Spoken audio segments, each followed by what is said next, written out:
Going live, and we're live. Morning thoughts, morning thoughts, morning thoughts. Shout out to Sean Cassell for being the first one in. Sean, big up yourself. Thank you. Please hit the like button as soon as you join the live.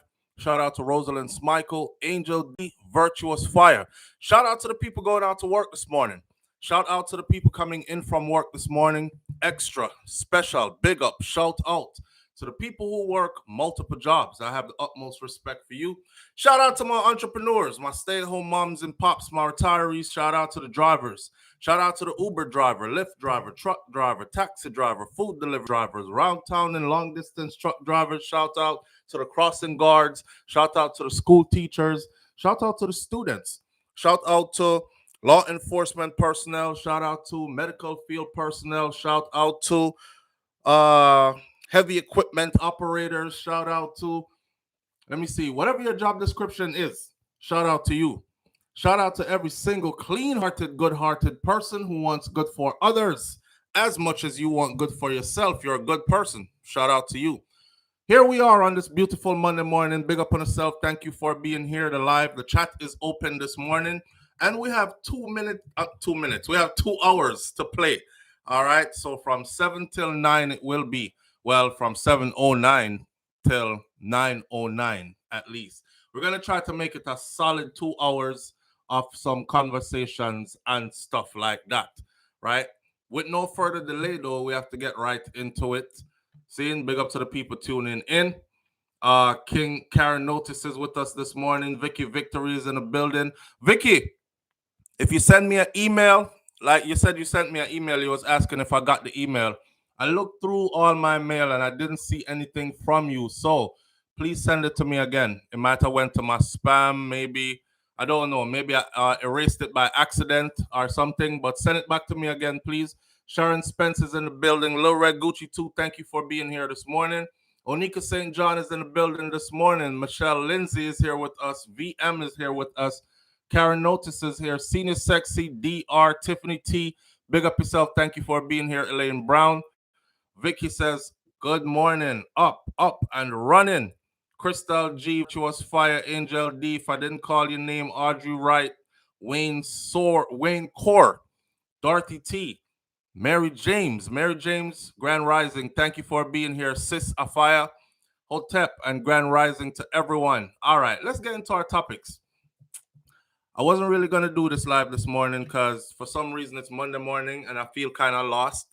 My intentions were to go to bed last night early because I was supposed to be resetting my life today, which means I was going to wake up at 3 a.m., go to the gym, should be at the gym by 3:30, work out for an hour, come back home, should be back home by 4:35, and then start, or 5 o'clock, then start morning thoughts at 6 to 6:30, sometime around then. Nothing went as planned. I went to sleep early yesterday, 7 o'clock. By 9:30, I woke up, thought I was sleeping for about 7 hours, only to find out I went to sleep for 2 hours. And, I didn't go back to sleep until like 1 o'clock in the morning. So from 1 o'clock in the morning till now, here I am. I have to go recalibrate that plan. It just didn't work out, and I didn't put my all into it, I guess. No excuses. So I will retry this again tomorrow. Remember, we say health is wealth, and you got to try to take care of yourself.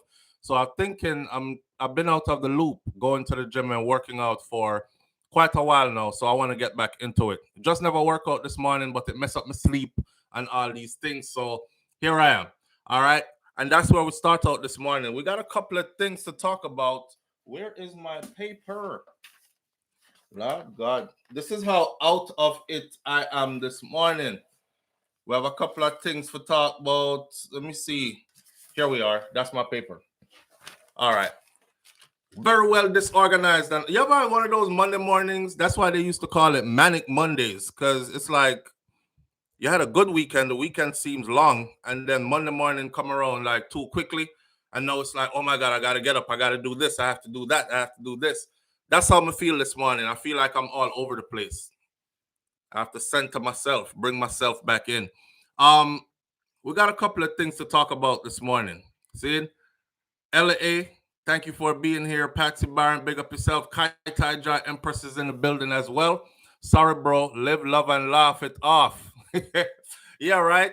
Don't take it too serious. Just woosa, Nancy Drew. Yeah, you ever feel like you're rushing, even though there's nothing to rush about? You need to leave that thing alone. Patsy said, you need to leave that thing alone. It ain't the thing. It ain't the thing. I just feel out of place. Like I gotta bring myself back. All right. We got a couple of things to talk about this morning. This witness that I told y'all looked like he's going to throw away the Beachy Stout case. I'll say what I have to say, what I think is going on behind the scenes. It's just what I think. Nobody told me that this is what's happening, but something wild is happening with the Beachy Stout case. See? So we're going to talk a little bit about that. Mastermind mom helps her son and his girlfriend to slay one of his friends. She says, you're going to do this. If you look at the icon for this video this morning, the woman you see with the tattoo in the middle of her face, that's the mom. The two that you see under her, the one with the tattoo on his throat, that's her son. And then the girl beside him, that's the girlfriend. Wild story. We'll go down that route. There's another story here of a mom that married her stepson. We're going to go down that route. Phillip Paulwell, Leota Bradshaw case update, and Jamaican-born doctor reaches a settlement with the U.S. Justice Department in a civil case. We're going to go over that one because that one is something that we covered a while back. It was breaking news when we had learned that a prominent doctor in the U.S. who is actually born and raised Jamaican, right? He got into some stuff with the law here, and it didn't look good because the headline said he was charged with fraud and they had a case against him and he was looking at time in prison and all this other stuff, and some of us were quick to judge. Yeah, man, no matter how much money them make, is like them greedy and always go do crime and stuff like that. And back then, I remember saying, this is deeper than that because this man holds a bunch of patents to these different designs. He is actually a spine surgeon, right? So I don't know, little, you cough and come see me and I touch your chest with the stethoscope and say your heart is okay and give you 2 pills kind of doctor. This is a doctor that does very invasive spine surgeries. He is so intelligent. He built a multi-billion-dollar company by himself, really, from the ground up. And then they came for him, right? They came for him. So we're going to talk about the outcome now because there was a verdict in that case.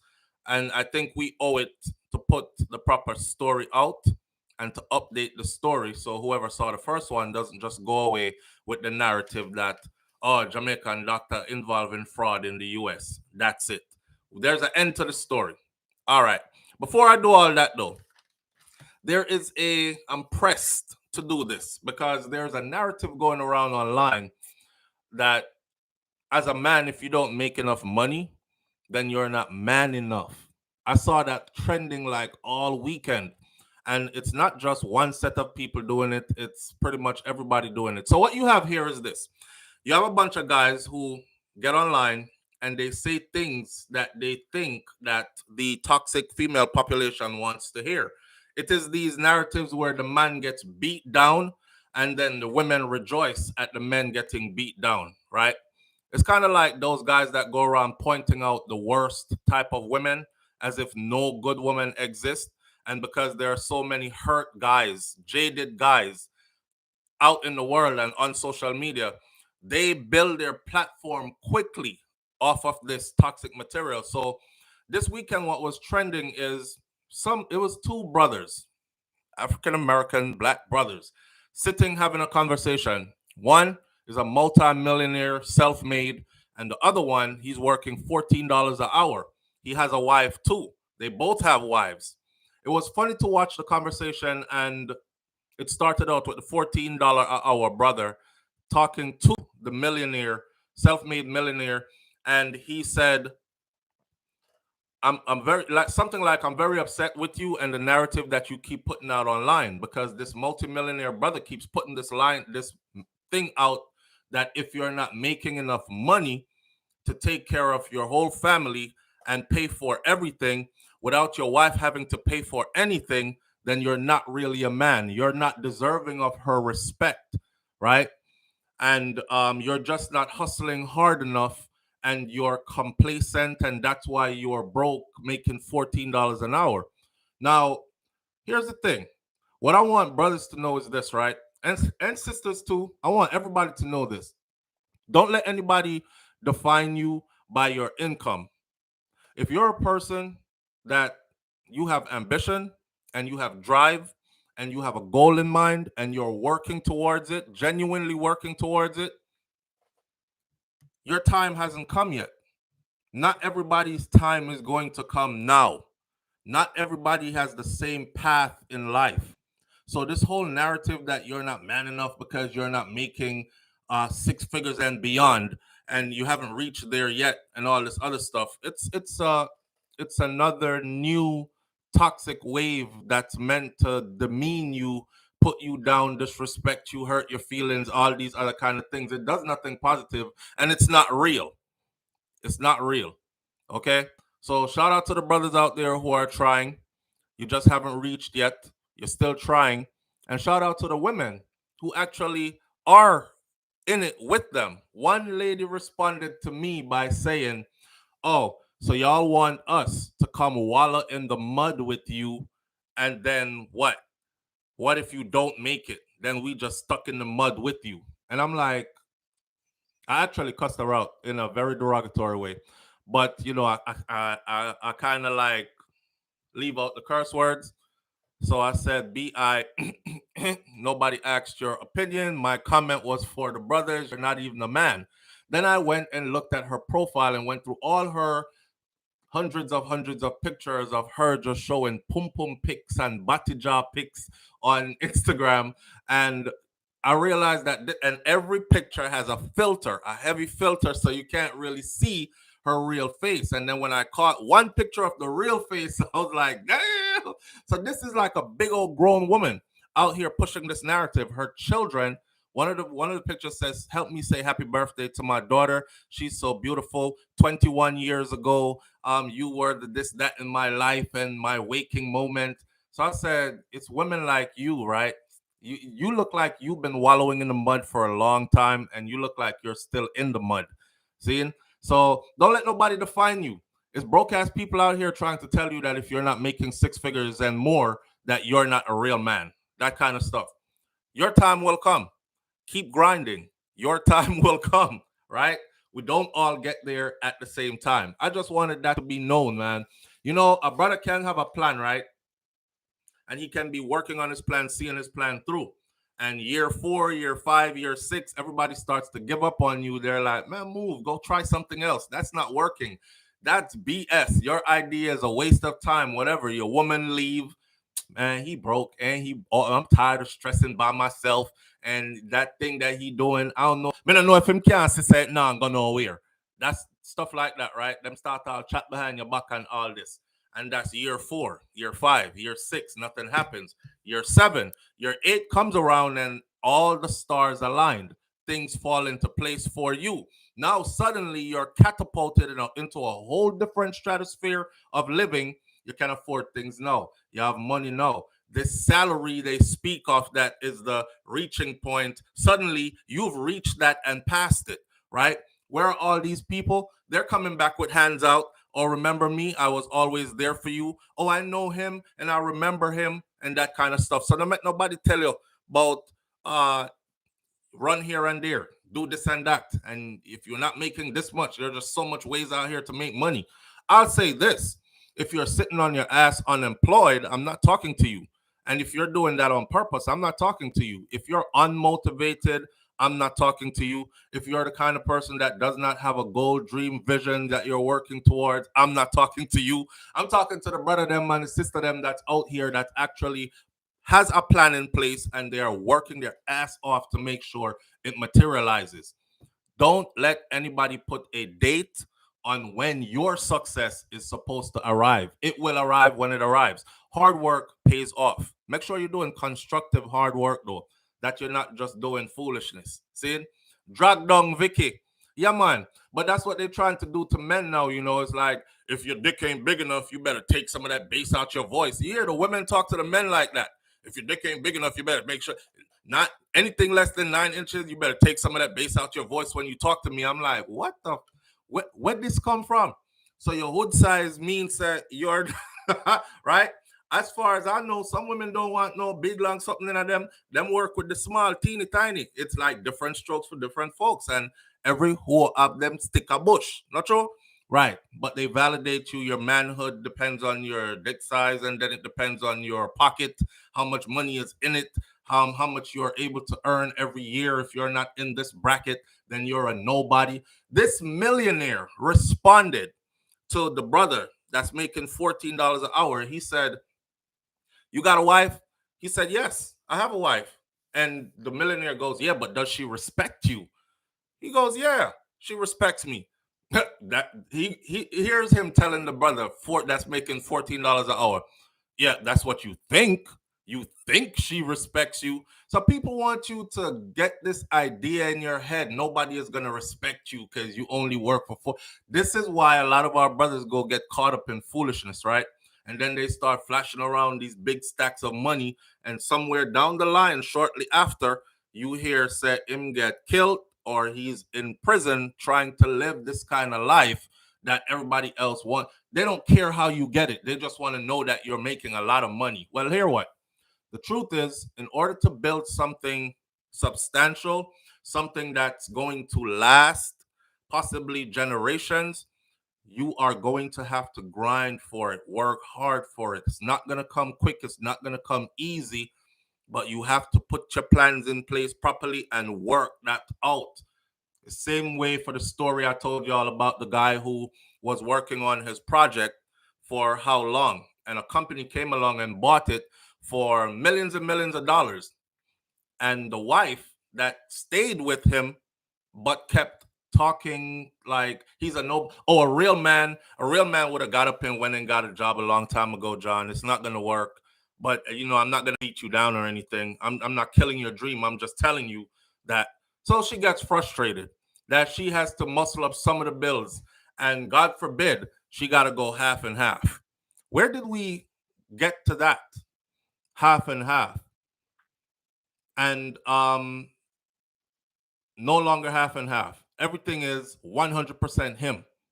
Now, if you're a man and you're making a lot of money and you decide that, you know what, I got everything covered, then that's fine. That's traditional. That's old school, right?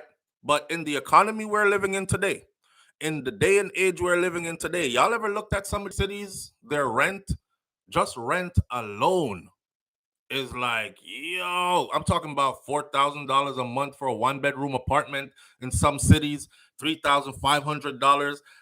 They pay $1,800, $2,500 a month for a little studio where you can actually touch the toilet in the bathroom, the kitchen sink, and put a foot on your bed at the same time. Who the hell is supposed to be making all that money to pay for all that for you, just so you can say, oh, you're a man because you pay for everything? And one more message. I see some of y'all brothers out here you working your fingers to the bone, and you're doing some dangerous work, and the work still ain't enough to pay for all of everything. Don't be out here risking your life to give it away to people who don't respect you, because people will stick around and they will use the little that you are giving now, but they're always looking somewhere else for better. Make sure you don't have those kind of people around you, people that will use you as a stepping stone, right? They don't really believe in your vision. They secretly look down upon you, but they stick around for the little you can provide. He not really the one, because he not really up in that figures range I'm looking for, but he good enough for now, kind of thing. Be careful. It's okay to be alone. I was watching a documentary, and a multi-millionaire young brother from Atlanta, he spoke about how he failed miserably trying things, lost all his money, maxed out all these credit cards, was in bankruptcy. People were laughing at him. The woman he was with was laughing. He ended his relationship. He went off by himself. No woman, no partying, no nothing, no friends, no nothing.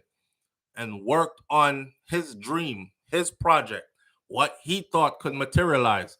And the first deal he struck at about 6 months after he came back was a multi-million-dollar deal, and it's been all multi-million-dollar deals ever since. He's one of the wealthiest guys in Atlanta, young black man. So and when we say young, I'm not talking about no 20-something-year-old young. Don't break your neck trying to feel like if I don't get $25 million by the time I'm 25, I've failed life. To the younger ones out there, here's a fun fact. Most millionaires that are legit millionaires, not the ones you call millionaires because they made $1 million. Most millionaires, those who consistently hit over $1 million every year, they didn't start doing that until in their 40s, until in their mid to late 40s. Some of them in their mid to late 60s, 50s and 60s is when, and this is a list that has been compiled and studied of all the millionaires in the United States of America. This is what the general consensus, the finding was. Majority of them became legit millionaires late 40s to mid 50s, and most of them after that is in their 50s to 60s.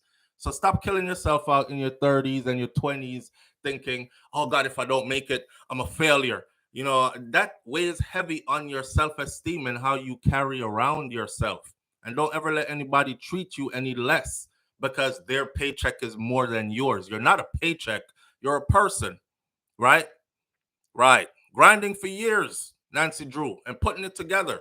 And how many people quit on you? How many people laughed at you?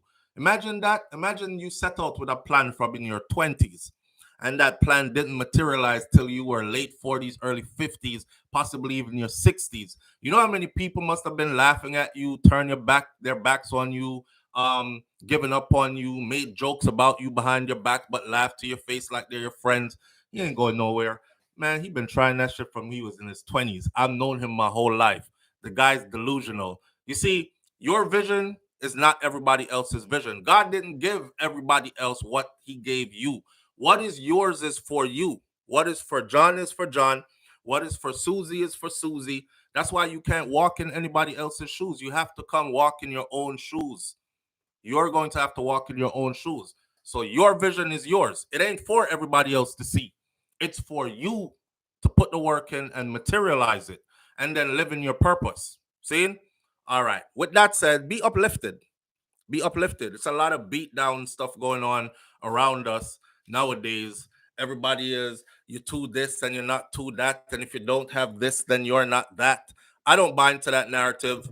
And I don't want y'all to buy into that narrative either. Right? Right. All right. With that said, lifting some people up this morning. Let's close that saying this. Again, if you're one of the people who sit down, not do nothing, you're just lazy, I'm not talking about you because nothing is ever going to materialize for you. If you're one of the people who are dedicated to your grind and you're working it out and you're genuinely putting in your maximum effort, results are going to come. Some people get it before others. Let me close with a real story. This is my personal story. I remember somebody close to me said, that's why you're 32. At the time I was 32. That's why you're 32 years old and you don't have nothing for sure, nobody for yourself. And the person who said it to me was somebody that's really, really close, and it really hurt my feelings because that person had acquired things, right? And I kid you not, in less than 5 years after that was said to me, everything materialized for me. And I have everything that they have and more today. And now I look at them and I look at me, and now they act like they show respect. But I don't really care about your respect. I knew that what was mine was coming. And I knew that all the things you had, I was going to have that too, right? But I wasn't chasing yours. I was working towards building mine. You just didn't understand my timing. See? And my timing wasn't for you to understand either. So genuinely, you should have respected me regardless, because I've never been a bum.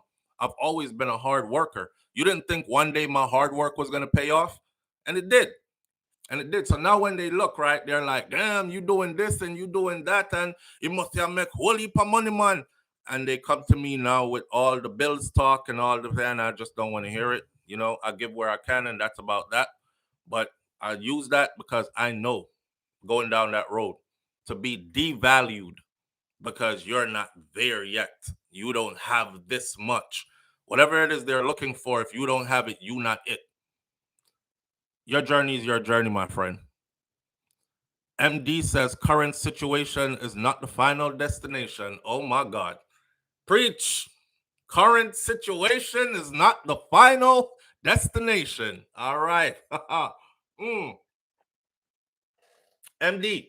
I love that. I love that one. Um, Let me say the race is not for the swift. It is for who can endure. Yep. And we're all running our own race. So just stay in your lane and stay focused, says Kai Tai Jai Empress. And that's absolutely true. Oh, all right. Let's get into one of these stories. Let's start out with the Jamaican doctor. I feel the need to give you the full story. So here's a little background on him first, right? He said, I want to prove to myself that I could rise to the highest level of success. Dr. Chin sits down with Ian Boyne to tell his story from struggling to strength and success and explain why he wants to be the most successful businessman to ever come out of his home country of Jamaica. That is his goal. That's his ambition he has set for himself. For the past 10 years, Dr. Kingsley R. Chin built a billion-dollar portfolio of health and technology companies as the CEO and managing partner of KIC Ventures, an investment firm that he co-founded in 2005. Dr. Chin is a Harvard-trained orthopedic spine surgeon with business and information technology experience who sees a niche community where medicine, business, and information technology meets and is uniquely experienced at the intersection of these three professions.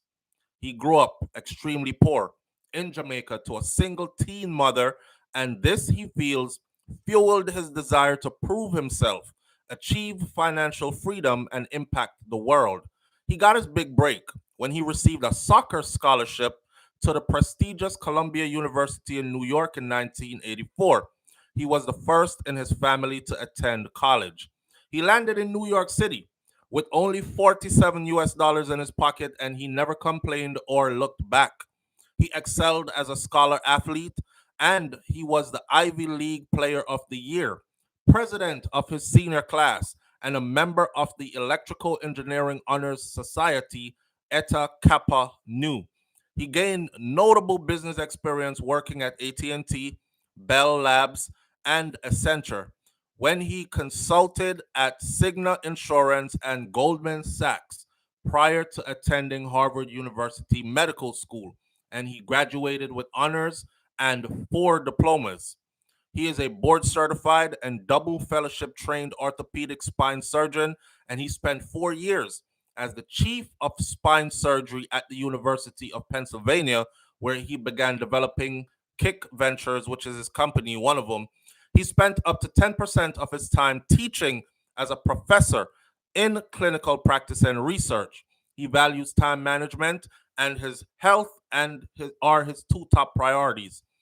Plus 300 authored scientific publications, 300 plus authored scientific publications, lectures, and presentations, 40 plus issued patents globally. Invited to speak about entrepreneurship, medical innovations, and business skills. Host of Prove Yourself Radio, times 102.3 in Florida, and he is a married man with 3 children. This is who we're going to talk about for a minute, what happened to Dr. Kingsley and how it turned out, right? He is doing extremely well. And he is a brain, first of all, he is a brain box, like it's super smart. But you know what one of my brethren told me? One of my brethren end up, this is my next door neighbor that I grew up with. Our family is even intertwined because uncle have child by his sister next door. You know that go already, country life, everybody close, whatever, related in some way. He went on to become a lecturer at one of the universities in Jamaica, right? This is like my from Yai de Amini friend type thing, and we still in touch to this day. Even though our lives are busy, but we still touch bases on a regular basis. And we look back at all that stuff, like where we're coming from and all that. And he was one of them who people used to say dumb, and he was dunce, and you're not bright at all. You can't run and thing, but you're not bright. And he took that athletic scholarship and went so far until he found out I'm not dunce. This is me and him talking, and one day he said, it took all that for me to find out that I'm not dunce, but it's so powerful what people put in your head when you're small, when you're young, that you start to believe, well, maybe I'm dunce for real, right? Now, today, as grown men, we can look around at all the other guys that we came up with, that we grew up with, and added to his list of accomplishments is lecturer at University of West Indies, and he's beyond that. You understand? I remember when he got on the Rhodes Scholarship program, and I was like, this is where our lives went in two different directions. And I'll tell you truthfully, we met up at in New York, in Brooklyn, on a rooftop, and what a split. I was like, yes, I'm sign up for the Marines and I'm getting ready to go off. And them time the war broke out and I don't know where I'm gonna end up and stuff. But we were so young and we were making these decisions that were taking us places. And him at the time, he had just come into the US to study. That's what they sent him here on a scholarship because he was doing so good academically, plus athletically. And our lives went in those different directions. And then it came back to like where it's at now today. So tying into the message from this morning, don't let nobody put a time stamp on when your success is supposed to arrive and all that other stuff. That's one part. But speaking of Dr. Kingsley, is to show you the level of intelligence, the mind, the powerful minds that are buried, even in Jamaica on the island. There are so many powerful young minds that are buried there that probably will never get the opportunity like he did to fly out of the country, to live in a safe environment where they can truly express their intelligence and then rise based on that level of intelligence or athleticism combined with intelligence or whatever. Dr. Kingsley is a perfect example of somebody that came to the US, grabbed that bull by the horn, and rode that bull till it was wet and weak, and then skinned that bull and hung it up to dry, right? Born Jamaican Dr. Kingsley Chin, who lives in Fort Lauderdale, Florida, and has a medical device manufacturing company. This is the update info. Among other entities, has reached a settlement with the United States Department of Justice in a civil case that was brought against him by the department. I remember seeing his mugshot and I thought, damn, that must be so embarrassing. His mugshot, he's in the jail uniform. They got him up against the wall. He's doing the mugshot thing. And I covered that story then. This is the update to that story. Under the terms of settlement, Dr. Chin will pay a fine of 10,000 US dollars, as well as 30,000 US dollars over the next 5 years, and profit 50% and forfeit 50% of his companies to the Department of Justice for the next 5 years. The details behind this. I'm reading this from the Jamaica Gleaner published this. And when we covered it back then, at first I was into the whole, why did he get himself into this situation? I saw the side money did good, and I was like, why would you throw all that away, this journey, this magnificent story of where you came from? And by the time, if you go back and watch the video, I'm going to find it and pin it to this video. By the time we got midway to the end of that show, I was already convinced. I was like, damn, this is a shakedown. This is a shakedown. This is, you are owning too much and we want in. You got to understand how this world works, man. You can't be out here just gobbling up everything for yourself because they're going to see it and they're going to come knocking, right? The judgment says a lot. Why is this man having to forfeit 50% of his companies to the Department of Justice for the next 5 years? We're talking about a multi-billion dollar entity. Anyhow, the federal authorities had accused him of paying out kickbacks to other doctors, mounting to some $8 million that they said was stolen, to have these doctors recommend the use of his spinal devices that were manufactured by his company, while the companies made over $100 million off of this period of time. That's what Vicky said is a chopper. That's what they painted him as at the time. So according to them, he made a cool $100 million off of it. And what he was doing basically is he would tell other surgeons across Florida or anywhere else, because he's the brains. He's the one that made this stuff that goes into the spine, right? So he would tell them, listen, you got some spinal surgeries coming up. All right, bet. Use my pieces. And if you use my pieces, then I'll give it to you at a large discount rate because the other companies are selling it for, I don't know, 50,000. I'll give it to you for 10. Undercut everybody, get it, whatever, right? And they're saying that he was involved in also some kickbacks. The doctors raked in about 8 million, according to them, to have these doctors recommend the use of his spinal device that he manufactured. The DOJ insisted, this is the Department of Justice, insisted that such kickbacks ran counter with the law, which means it's illegal. Chin is still facing criminal charges brought against him by the Justice Department, but motions have been filed by his attorneys to have them dismissed, as they believe that the criminal charges were aimed at forcing Chin to reach a settlement in the civil matter. Chin is one of the leading manufacturers in spine devices to aid people with spinal issues, holding over 100 patents on such devices that are used worldwide. A little black boy from Jamaica, country, teenage mother, at 100 patents on spinal surgery devices that were designed and manufactured by him and his company. You know what that means? He pretty much cornered the spinal surgery market. That's what that means. He owns the spinal surgery market, if you look at it that way. And they have estimated that in years to come, his company could be worth in the hundreds of billions, not millions, billions, hundreds of billions of dollars.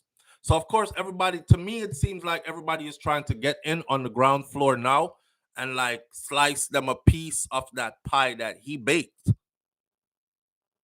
He is one of the leading manufacturers of spine devices to aid people with spinal injuries. And he holds over 100 patents on such devices. Insisting that he did nothing wrong, Dr. Chen said that the practice of using, so this is the chopper part. He said that the practice of using other doctors as consultants to test these devices, that was standard procedure in the industry between 2013 and 2015, as many manufacturers of medical devices have had doctors as consultants who would give feedback to the companies. This piece ain't working right. Well, how you could tweak it is like this, because we actually did use it on an individual, but then we got to go back in because this wasn't right. So if you can make them where this does that, yeah, you got to have some kind of feedback, right? It's good to make something, but you won't know how good it is until it's actually used practically. So according to him, such consultants were opinion leaders who charged a fee at rates that were acceptable. He said that when the practice changed in 2018, the federal government began going after companies and they would scrutinize their books to see what discrepancies in payment might have occurred. Everyone was going to be hit after the clampdown, he said. Dr. Chin said that his legal troubles stem from 3 doctors who he fired who became whistleblowers to the government after he fired them. So it's like a revenge thing. He feels that one of the errors that he made was not having an in house attorney to oversee all the compliance. Also, he believes that the federal authorities had brought the charges of bribery. These are his charges, some serious charges. He believes that the federal authorities had brought the charges of bribery, money laundering, and violations of the anti kickback laws because his companies did not have all the documents to match up with the payments. But he insisted that this should fall to the doctors who bill his company, not him. Well, in business, you got to be doing your own bookkeeping too. So, even just to back yourself up. He also long disputed that the U.S. federal case against him, saying that he and his companies have been caught up in a push by the federal government to crack down on medical companies that are using doctors as consultants. Chin said that he had the civil case with the federal government, but he was blindsided by the criminal complaints that were later unsealed against him.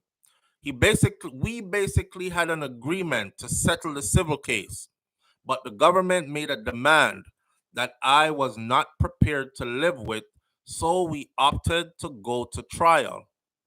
Chin is an Chin in an exclusive interview with the Gleaner at the time pointed out that about 15 federal marshals showed up to his house early one morning with guns drawn to take him into custody. Wasn't looking good.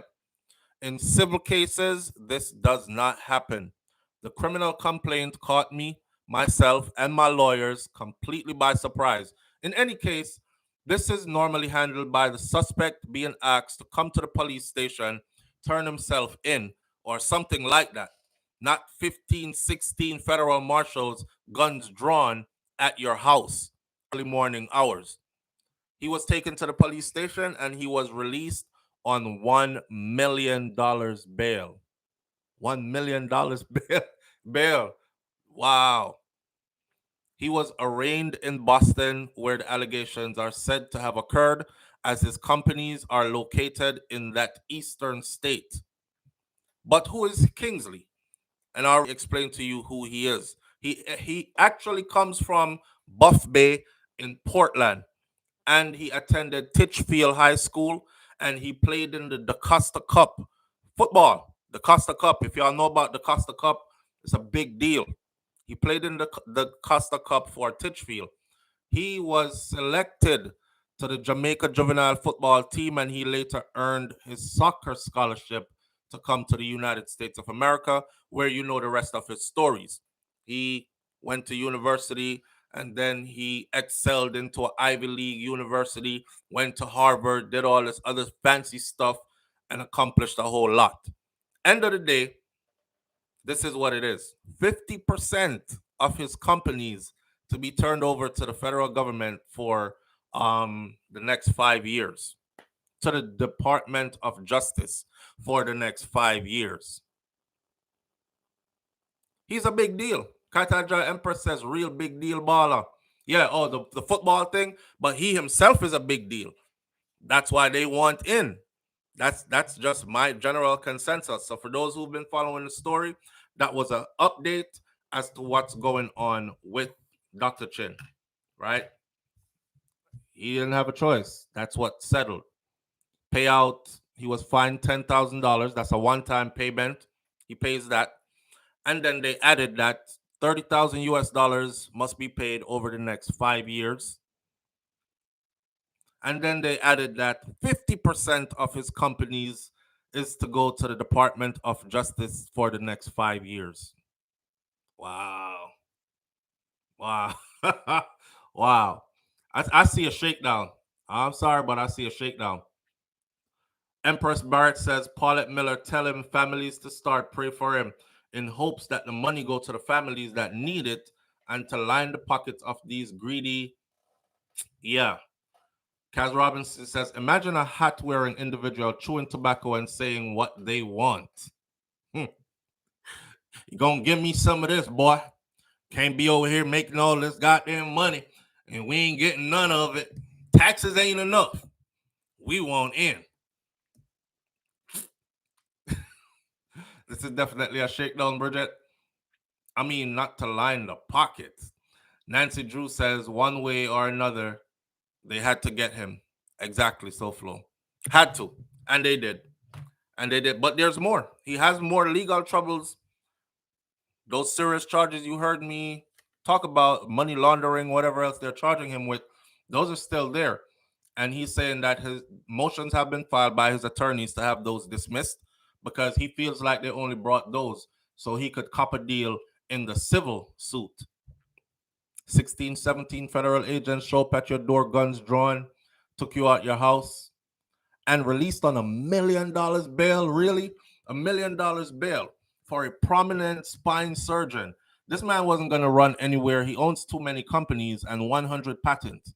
He's not going to run anywhere, right? They usually put $1 million bail on you when they A, believe that you're very guilty, and they B, know that you might have difficulties paying that money to get out. He paid his bail. He got out. But damn, $1 million bail? That sounds like he slaughtered a bunch of people. It sounds that sounds like he was criminal ace. Or if you're a flight risk, Kai Tai Jai. But if he became a flight risk, he couldn't operate business from. He would just be too easy to find. Unless they probably thought he was going to go to one of those countries where has no extradition dealings with the US, but then he wouldn't be able to like perform his spinal surgeries and get the money from that also. Hey, I'm sending my best wishes to Dr. King, Dr. Chin, and I hope all goes well for him. I think I see what this is, and all I can say is more power to you, my brother. I guess they say the higher you go or the more money you make, I guess, is the more problems that comes with it. And they're surely dirtying up his name too, Angel D. And you know, character assassination goes a long way. Character assassination goes a long way. But the beauty about all this is you could buy a product. You don't have to know that I'm the creator of the product. And you don't have to know that I hold a patent for that product. And you don't have to know that majority of the money off of that piece you just purchased is coming to me. So that's the beauty in that, is that they'll never be able to fully cramp his income. But I see them messing with his reputation, and I see them trying to get their slice of his pie and these kind of things. I was watching a video yesterday of Tommy Lee Sparta in Germany doing a live show, and I felt so good for him because, you know, to do years in prison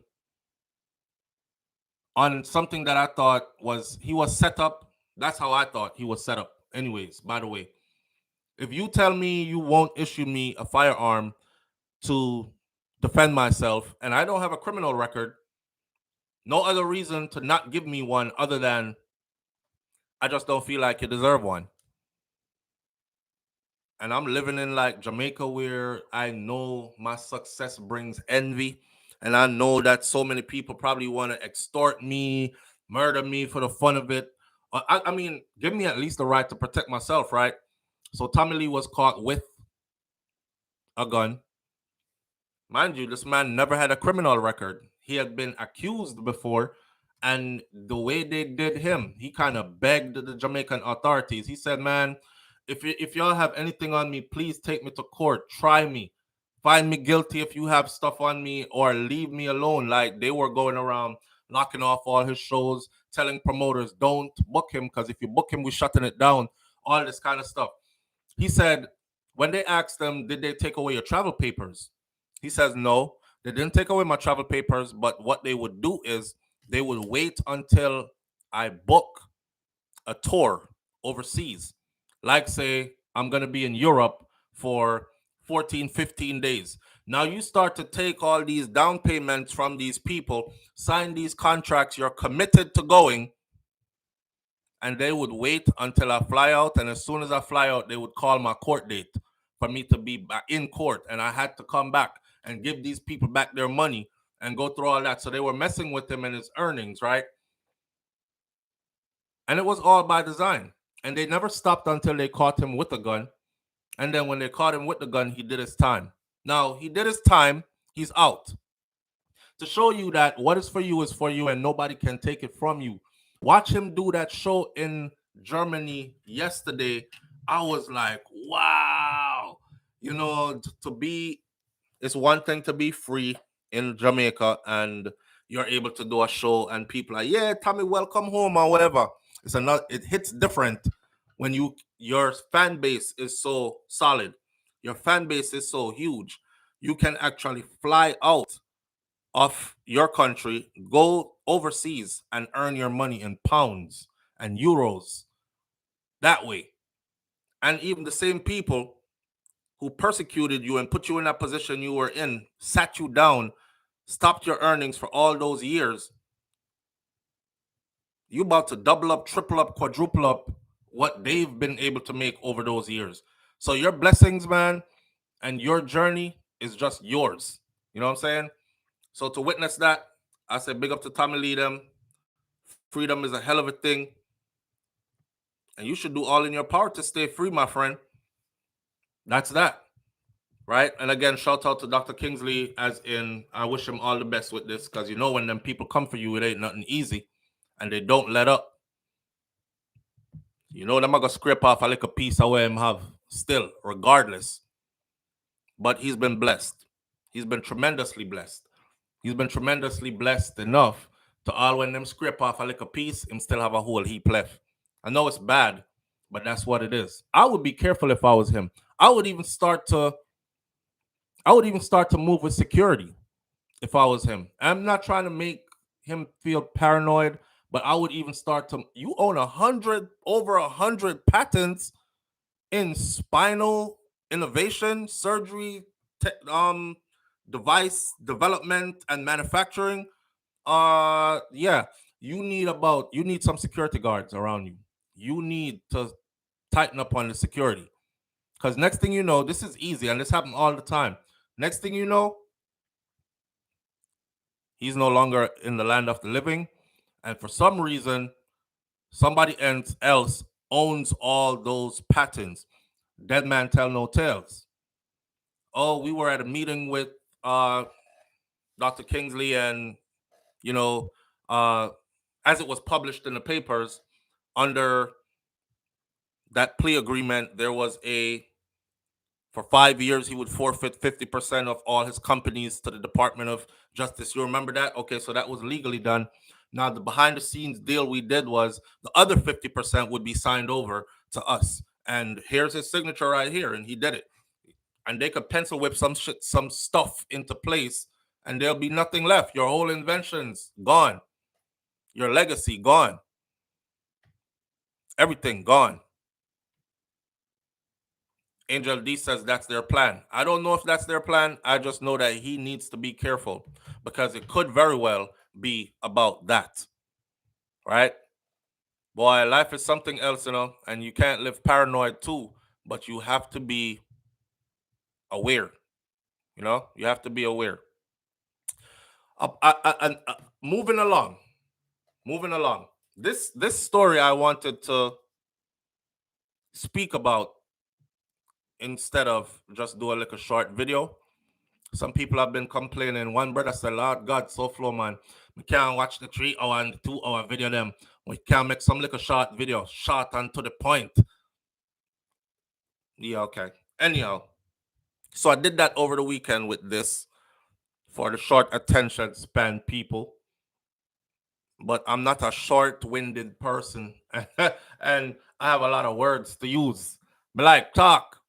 But I like to talk because in talking, when you're talking sense, you start to see sense. You know, it's just like when them tell us, say, man, chat too much. You chat like you're a gal. You shouldn't talk so much. Start limiting the way I talk. how much talk time do I get? It gets me frustrated. So when I can't talk, we just thump you in your mouth and then we fight. And then they're like, oh my God, why did you have to fight? Why didn't you just talk it out? So what you want me to do? You want me to fight or talk? So I prefer talking. So we're gonna talk. All right. On the Beachy Stout case now. I told you all that Beachy Stout is going to be, I shouldn't say it's going to be.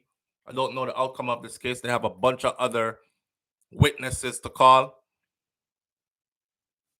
Let me say what I think is happening first. I think that this main suspect, the one who is doing 19 years but is eligible for parole in 10, the alleged original hitman who turned states and testified against Beachy, I think somebody got to this brother behind bars. That's what I think happened. Because everything the man is saying now is shaky. It's not adding up.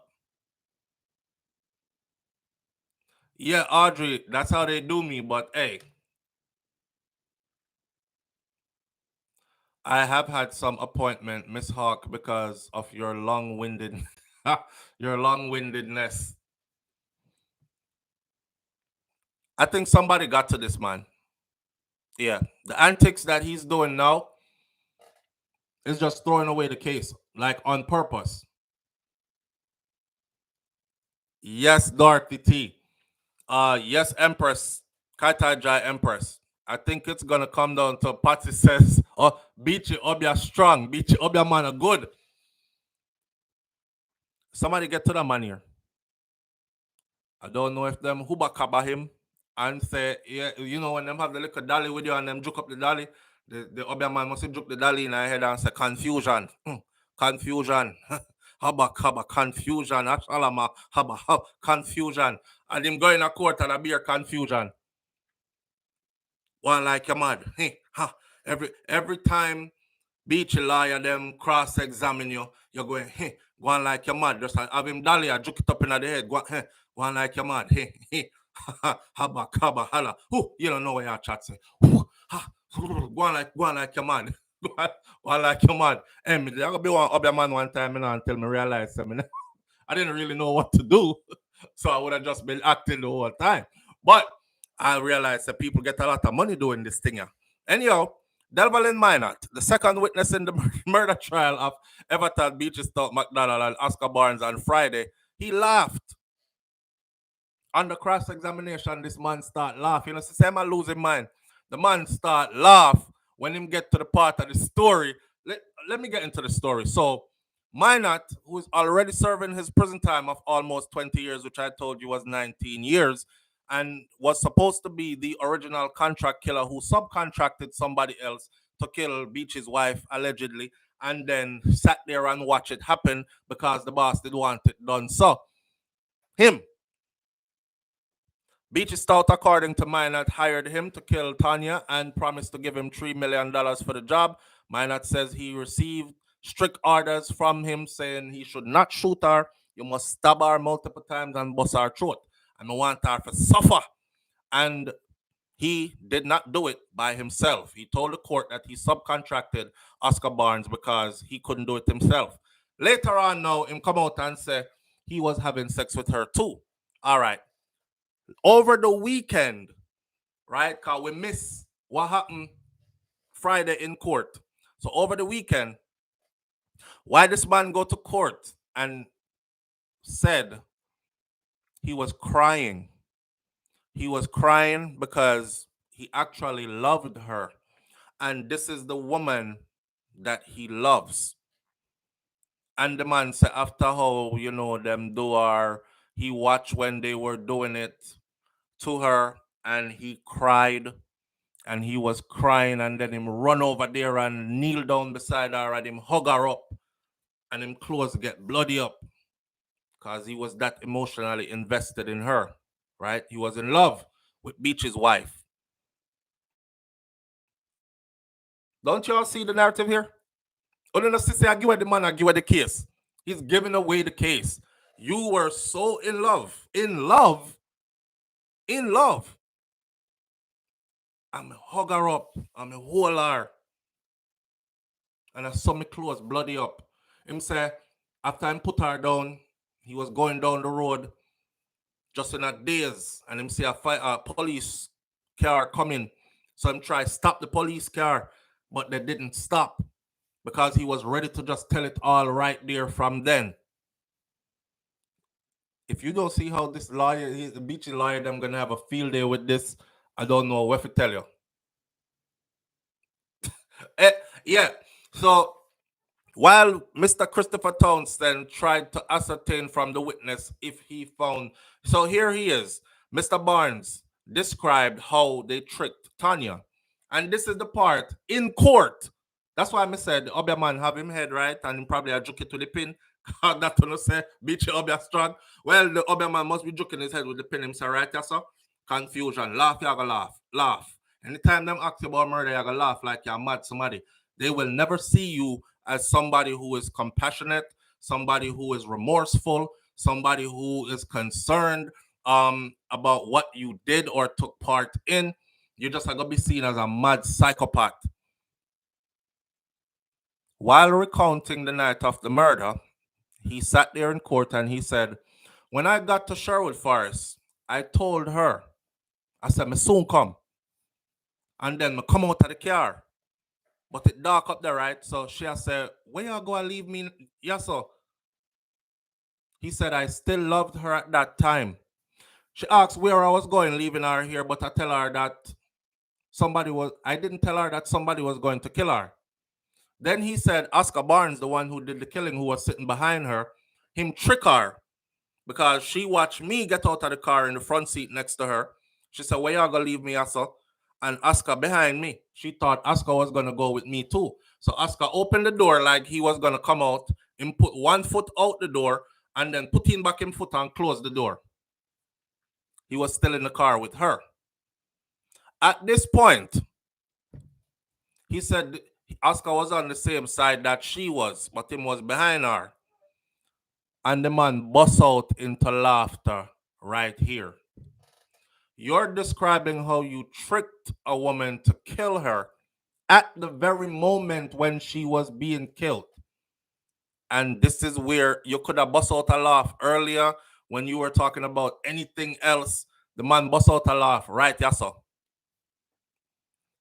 And him say, I did love her though. Beachy Stout's attorney, Christopher Townsend, tried to, I'm gonna ask him like, you see, you all right? You find murder funny? Hear the man answer. Yes, it's funny to me. If you call it that. Laughing. You love her, you cry, you hug her up, your clothes bloody up, you see police, you did not go tell them, but you laugh at the point where y'all tricked her. She think him Barnes jump out of the car with me, but him never jump out. Him put out one foot like him gonna jump out, put him back in foot and slam the door. Very detailed graphic testimony. And this is where he started to stab her, right? Grab her head, round the headrest, start stab up her chest, and she a ball out. My mother want me, and I fight, end up in the back seat fighting with him. And him say him stay there and watch it and him cry. He said that night he was crying because I was in love with her. This is the woman that I love. Remember, I know, he said before they were just having sex. He didn't say he was in love with her. On top of all that, they asked him, the lawyer pull up some more statements and asked him something about having two men standing over her up in Sherwood Forest with guns drawn. Him say, that in a statement, I never tell the police nothing like that. The police them writing what them want writing in a statement. What does that mean? The 16-page statement and the 5 or 6-page statement, them have two different statements.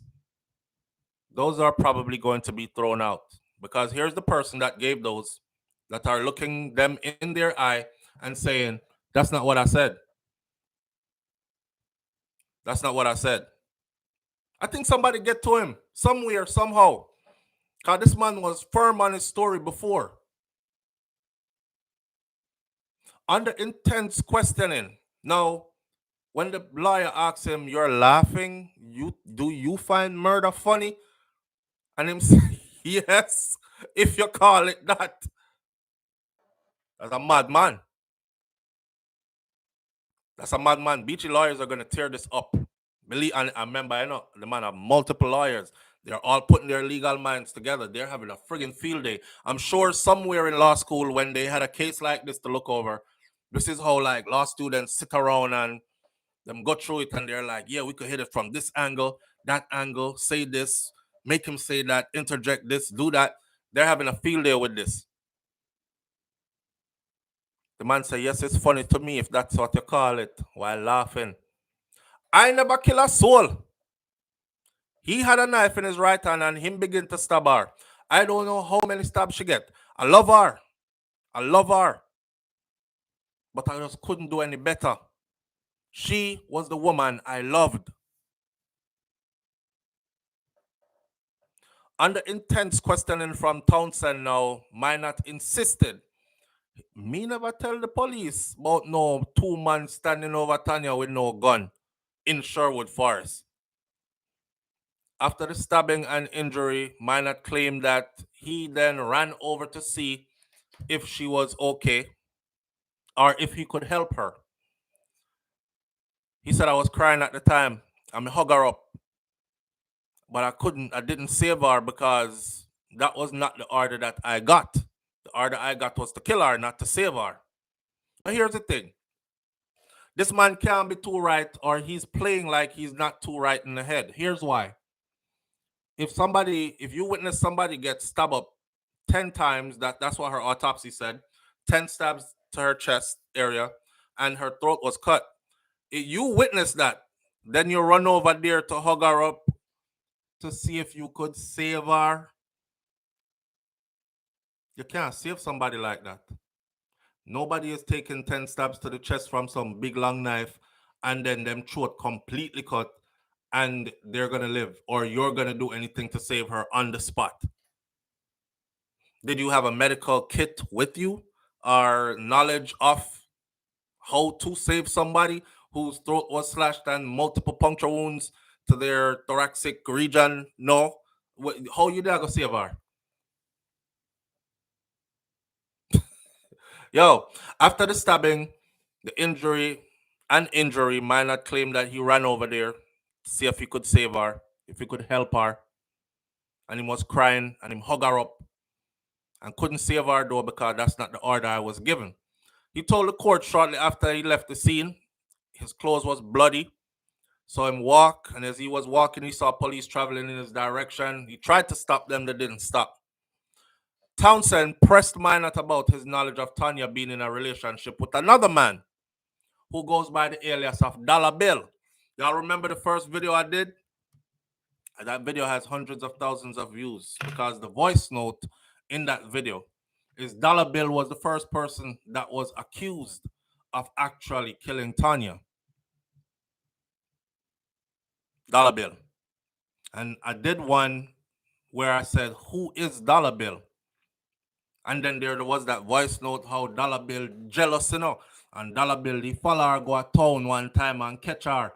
And Dollar Bill beat her up and tear off the wig off her head and mash up the car. And she drive the mash up car, come back to Portland. And people were like, so Beachy never asked her how the car mash up and how she looks, so she get beat up, thump up, thing in her face, and these kind of things. You have a whole husband and you out here going through it. With Sideman, I take beating a roadside, car mash up. Cause Sideman know she have her husband, but trailed her and she went to go be with another man. And he must say, if for me and your husband, that can work. But anybody else in it, me I fight them. Me I beat you up for that. Two man to your pum pum, that's it. No more. But she was very generous, according to, so they're saying she was like giving it out. Now, when Townsend, you understand what Beachy's lawyers are doing, please. We don't know if all this is factual, these accusations, allegations. We are just saying allegedly and going off of what is reported, given to us through Jamaica Observer, Jamaica Gleaner, these kind of entities, right? All right. Townsend pressed Minot about his knowledge of Tonia being in a relationship with another man who is said to go by the alias of Dollar Coin. Sorry, not Dollar Bill, Dollar Coin. And whether I saw somebody, Elaine Brown was correcting me, it's Dollar Coin. And whether he had an argument with her during which he told her, "You beer face, you know." You can imagine that conversation, right? Because he's having a relation with her. And then remember, Beach is supposedly sent him to go scope out the other man when she said, "You, babe, may I go to my mother's house for the weekend? May I go up on my mother?" And him call him, Minot, and tell Minot, say, "Here what? Me want you go with her. Because she not go up on no mother house." The man suspected she was going to go see the half Indian or Indian looking policeman, the tall man, policeman, right? And then he went with her and she ended up at the police station where he work and left him, Minot, in the car while she went off with the policeman, remember? And then when she come back, she changed her mind and said, "Me now better go up on my mother, me I go back round so." And went and went back to Beachy. So Beachy asked him when he came back, according to his other testimonies, she never go up her mother, don't. Right. Mm-hmm. Like me an idiot. So you see the man? And him say, "Yes, me see him." And he described them and it was the same person. So which tells us that what? If that's the truth, then husband already know exactly who that other man is. It's the same man that was allegedly seen in the pictures in the house, in the man bed. Anyhow, now it's Dollar Coin. The story that's being coin have more value. And whether he had an argument with her, where him tell her, say, "You know, say your bare face, hmm?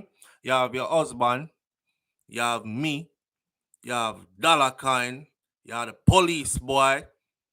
Hey girl, your bare face, you know. And you have me there with you while you go look for man." That's the narrative that is being painted. But that's what he asked him. Y'all had an argument and you call her bare face. He said, "We never had an argument, but I did call her bare face. And she wasn't killed the same day I told her she was bare face either." Today, more testimony will continue. Tomorrow, we'll be here to talk about the more. I feel like I have more, we're going to hear more bombshell drop.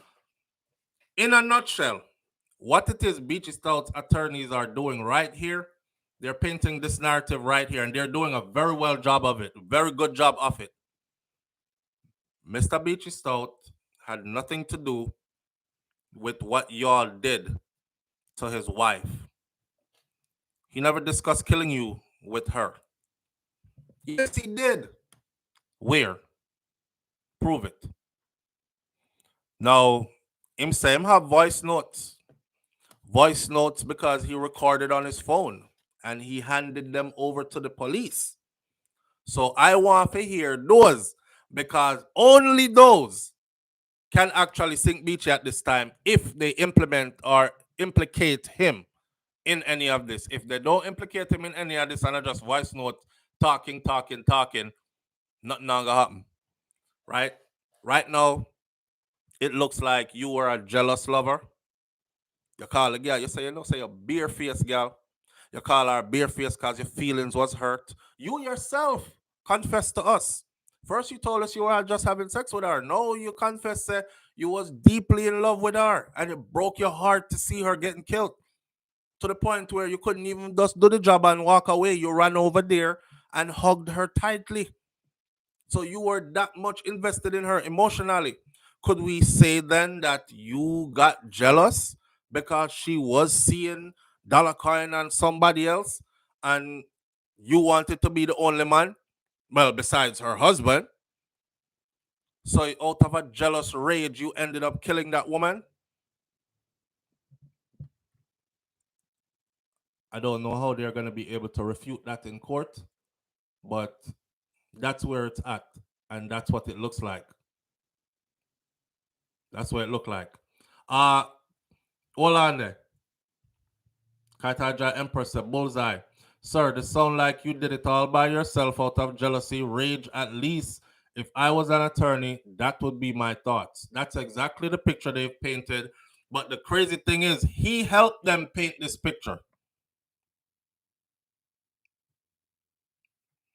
He helped them to paint this picture.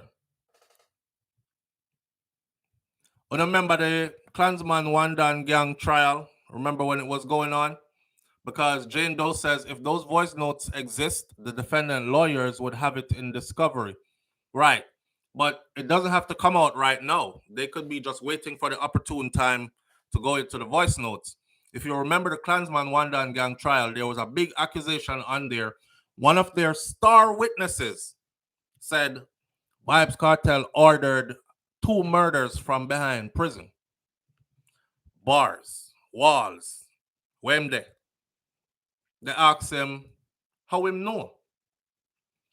Him said because Cartel tell me that over the phone. I'm going to record it. So when the voice notes were turned over, this is when I did my first video on that situation where I was like, oh shit. The man said him record it and he gave the recording to the police. Everybody is running with the narrative. Vibes Cartel order multiple murders from behind bars. And they want to kill Popcorn. That's one of the murder them where him order. All this other stuff. So I'm staying silent. I'm waiting to hear the day come when the voice note them play out in court. When the voice notes played out in court, I-Octane name was called in it. Not Vibes Cartel. I-Octane was then accused of using his travel papers and star status and stuff. You know, people like Octane and them, they can travel with a band or whatever.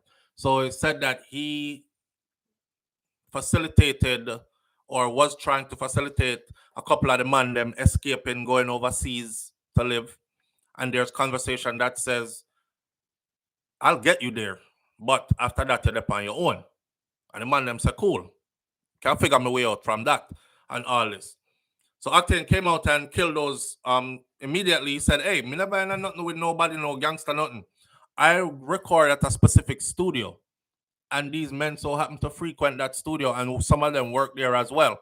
That's that, right? But I'm waiting the whole time to hear the Vibes Cartel part ordering the murder. This is how they put out information that is definitely a defamation of your character, and people will hear that, but they don't stick around long enough to say, well, the voice notes played out completely and there was no mention of any cartel there wasn't even a conversation of cartel on it, period. So how did they put him in there with that accusation? That's a grave accusation. Kind of like when Owen Wellington got on CVM TV and said, Vibes Cartel is the gang leader of a gang that is responsible for over 100 murders across the island. And every time we try to go after him, you know, him fans and friends talk about, oh, you know, wicked and not try to hold on the man because him success and all these things. It's nothing like that. He's responsible for over 100 murders across the island. So I was there waiting now because I said, okay, me not run with this neither. Because if this is the commissioner of police and he makes such an accusation on public television, he must have proof.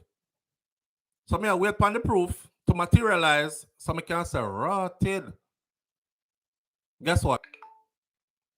Not a shred of anything to back up such accusation. So, in the Beachy Stout case, this man claims to have recordings of him and Beachy discussing how to get rid of his wife and the proper way in which he wants it done, his liking.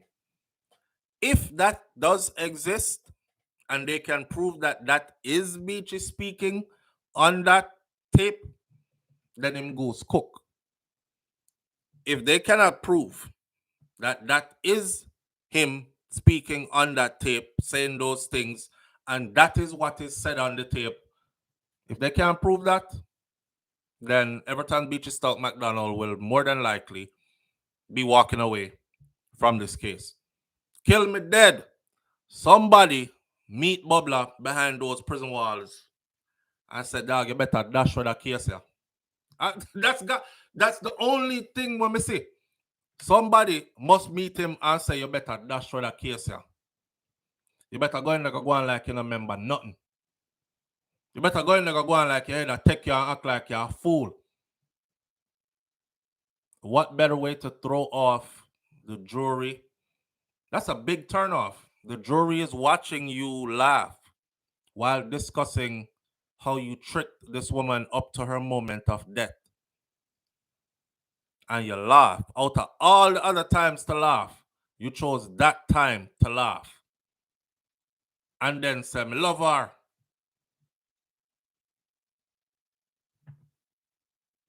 They're not going to think you're sane, and they're not going to think your story is credible either. Well, that is that. Tomorrow morning now we'll follow up with what was said today in court and go off of that. Let's go off of these other couple of mad stories that are out here this morning. Let's talk about the update to the Phillip Paulwell situation. Boy, this is the 50% discussion. I put out a video for the short attention span people over the weekend. But this is the discussion. 50% off. 50% off. Phillip Paulwell, Leoda Bradshaw case update. 2 men now have confessed to the killing of that young mother and her child, her 10-month-old child. First man confessed, second man has confessed. They're letting us know that these men may very well qualify for 50% off of their time. This week, this is the overall development as Newsmakers of the Week just ended, is the largest major twist in the killing of veteran politician Phillip Paulwell's 10-month-old daughter, Soraya, and the child's mother, 27-year-old Tashina Patterson, with 2 of the men now have confessed to their roles in the murder for hire plot. Speculation is rife as to what prosecutors and law enforcement are working on behind the scenes following the guilty plea last week in the Home Circuit Court in downtown Kingston.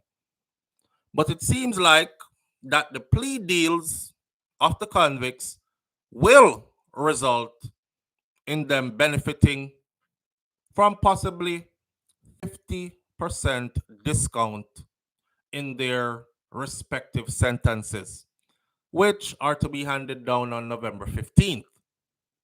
Not too far from now. 2 of the kidnapping, when he appeared before senior court judge Justice Lorna Shelley Williams, 2 counts of kidnapping. On Thursday, one of the men charged in the scheme pleaded guilty to 2 counts of murder and 2 counts of kidnapping when he appeared before the judge. The second man, a day after, appearing before the same judge on Friday, he pleaded guilty to 2 counts of accessory before the fact. Remember on Friday, I told y'all, I said one has pled guilty already, and there's information out saying the other one, another one is getting ready to plead guilty too, to some kind of a deal. Well, he did on Friday afternoon. The second man appearing before the same judge on Friday pleaded guilty to 2 counts of accessory before the fact of kidnapping, which means he was a part of the plan, the plot to go get them, to kidnap them. 2 counts of accessory before the fact of murder, which means he was a part of the plot to plan the murder, and misprision of felony, which means he knew that this happened, but he didn't tell law enforcement. So he is not the kidnapper. He was a part of the plot to get the kidnapping done. He's not the murderer. He was a part of the plot to put the murders together. And the misprision of felony, he knew that it happened after he planned it with them, but he didn't tell the police. He ain't getting much time. The Brother and Beachstone case will get 19 years is a big example to tell you that he's not going to get much time. It was requested that the men's name be withheld at this time and their identity be hidden because of security and safety reasons, among other factors. I don't know what the security and safety reasons are, but I can guess that they have family that's out there. And since they're claiming that somebody else did the killing, remember, I know they said there are more people that are involved that have not been picked up yet. Now, if I was one of them people there, me gone long time. I'm in the Bahamas somewhere. I'm in Cayman Islands somewhere. I'm in Haiti. You know them Haitians, they wash up on the shores in Jamaica. I'll be washing up on the shores in Haiti. I'll be out of there. They have enough time to run. Them name no call yet, obviously, or they're looking for them but can't find them yet. So the people who actually committed the murder, then that's how they're trying to paint it, is like, I was a part of the planning, but I wasn't a part of the actual doing. The law is going to say, bad person. Just a slap on the wrist, though. Give me a full testimony. 50% off of your time. Go your way. Questions are mounting quickly, especially in social media, on whether the men will testify against Leota Bradshaw. I think that's one of the last videos Shakira did on her channel, Shakira Sphere, where she said, is her cousin going to cop a plea deal and testify against her? I think they're hiding these men's identity because they have family out there. And let's say, for instance, the killer them that they contracted to do this killing, if you could think of somebody laughing at a 10-month-old baby, then shooting the baby in the head, that's a psycho. That person can wipe or will wipe out your whole family. Because if them can shoot baby like that, they definitely could shoot a big person with no remorse. So they're probably hiding their identity so these people don't go after their family members. I wonder if him a talk. I wonder if him call me name. I wonder if him I go call me name. Right? So for safety, security reasons, we can't see them face yet. I told y'all I have one of the pictures, one of the guys' pictures, but I'm not releasing it because I flashed it across the screen. Wife is seeing it. We're not using them because they're keeping them private for whatever security reasons. I don't want to breach them security reasons there, whatever it is. People know who they are. People know who the guys who are involved, who are charged with her, are. Somebody else might have the pictures out there, but I'm not releasing the ones I have until after.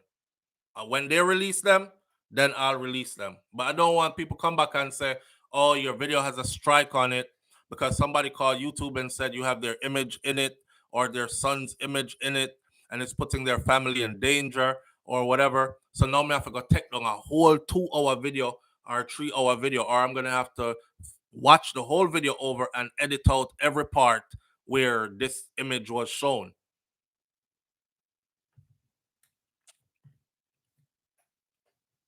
But anybody who could do that to a mother while she's crying for her child's life, or to a child who's laughing and smiling at you and don't know what you're about to do, that's a cycle. That's a cycle. Here's a twist to the story. Here's a twist story. This is a what if. What if? What if there is nobody else involved in this? What if that's just to throw the whole investigation off? What if that is to make the people who are caught for this seem like, yeah, them wicked, them did involve, but none of them pull the trigger still? What if Leota is the one that pulled the trigger? Give me the gun. Here's what I know. I know that she's very capable of pulling a trigger because any branch of the military in the US, you go to the gun range, you learn how to fire your weapon, you learn how to take care of your weapon. Any branch. Fighting soldiers, frontline infantry soldiers, of course, they're beyond different train with for them gun. Them wife it up, it become them extension of themselves.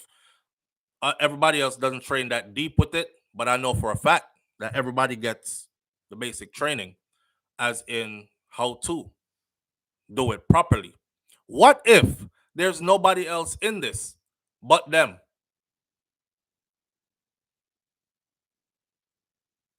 Vicky says to all the people who said that Phillip was going to be charged, I'm still waiting. I don't think Phillip Paulwell will be charged with anything. I don't even think he was a part of any of it. I do think he found out at some later point where he was like, that moment there where you start putting one and one together. You're like, well, can't hear what? Let's be realistic. Man and woman together in a relationship, right? Your honey boo live overseas. They're never gonna just drop in from one day to the next. If it's not a regular thing that they do, just pop up and drop in from one day to the next.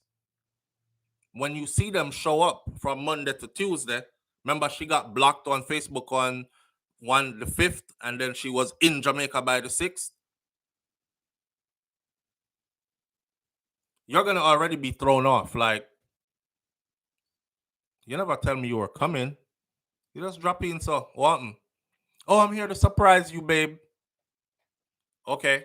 And then the next day after, big news headline.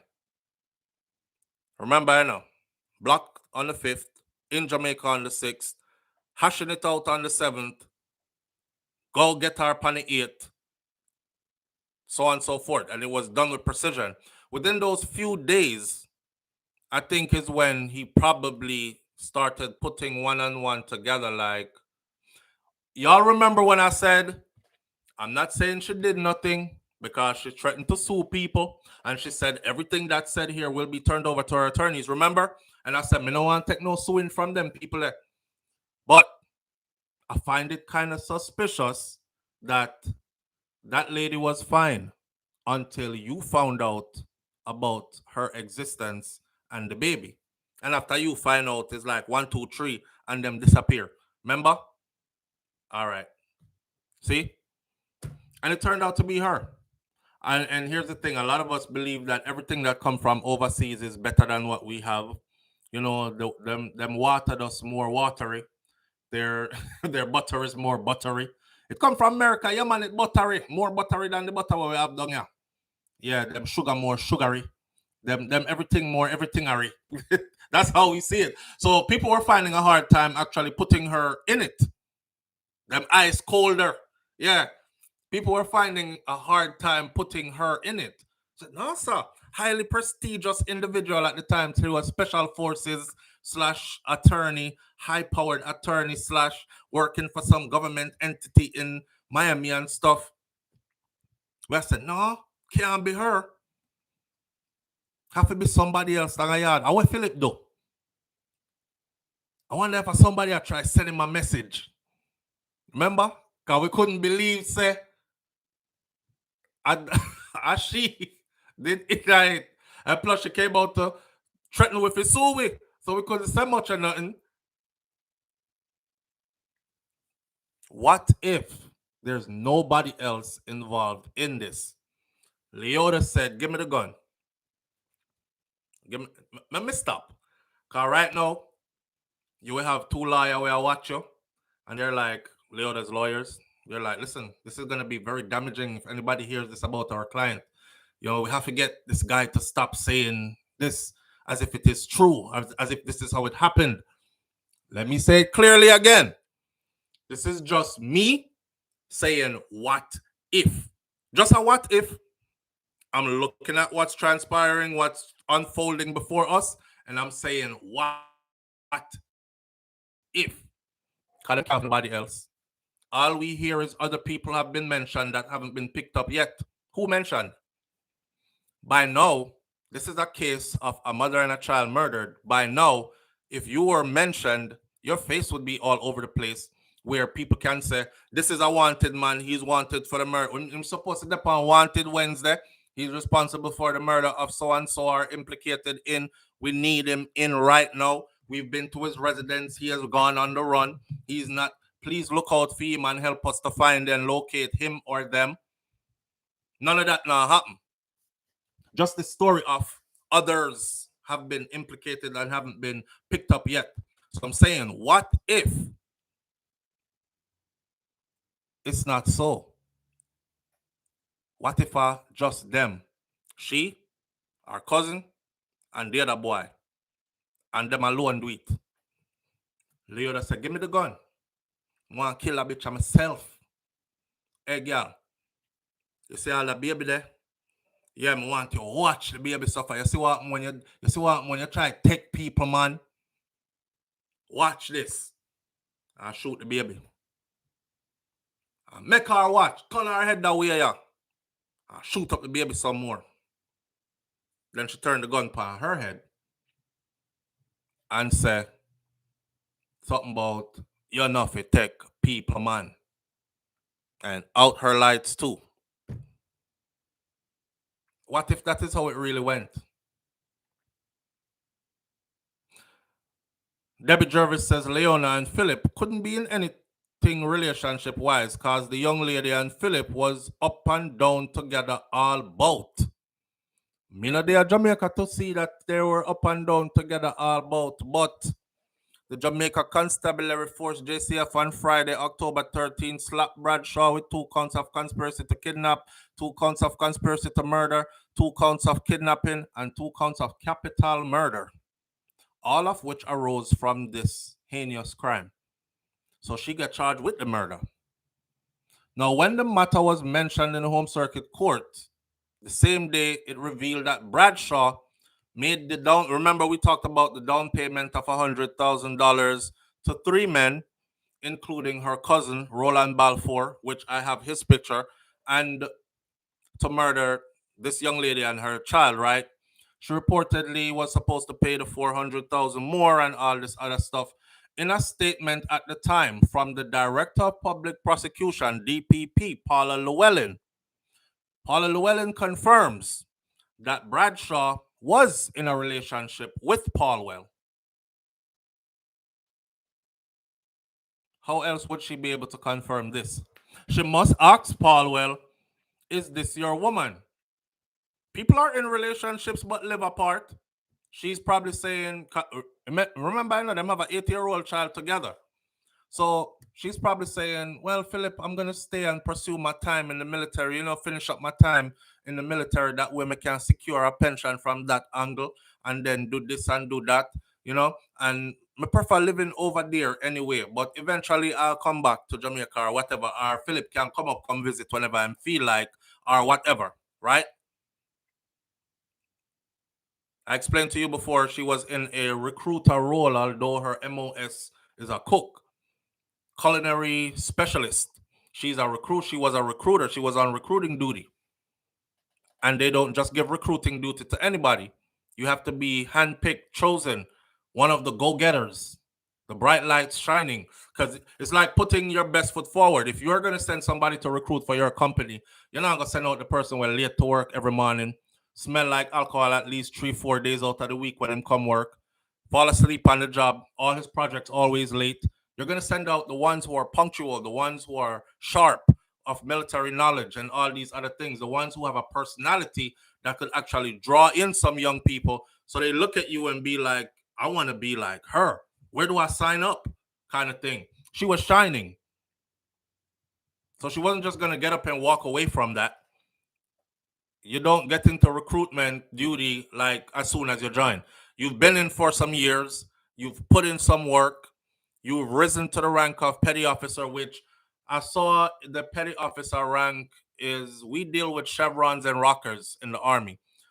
Their petty officer rank actually looks like a sergeant rank, like a buck sergeant or a corporal to sergeant rank. If you're there, then you've been in for a while. You put in some work to get this.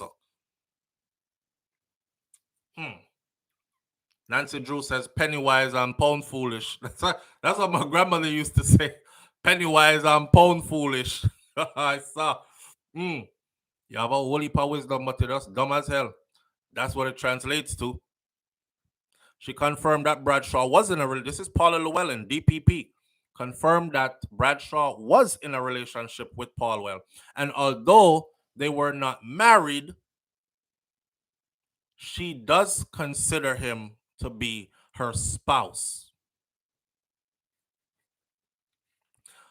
See? There's a lot of relationships out there like that. Let's not go on like on a brand new. There's people out here who've been living for years and them just never do the jump over the broom or sign the paper something. But kill them dead. I'm my husband, that, and this, and my wife on both sides, right? So this was her perception that Phillip was her husband. And he wasn't in Jamaica cheating on her. You know, woman stay already. She probably tell him, say, Phillip, I've been hurt before. I don't want to get hurt. You're much older than me and obviously much more experienced, and you have a whole lot going on for yourself. You're a high profile person. I know how it is in Jamaica with a high profile man and woman. I don't want my heart broken. I don't want to see no baby on the side. I don't want to get laughed at. I don't want to get, pour out her liquor heart and the man violate the thing anyway. Because you know how that go already. You're not there. When the kickstand kicks and you're not there, especially if you're not there for an extended period of time, I know too much people can hold themselves accountable. Be like, yeah, I see my significant other once a year.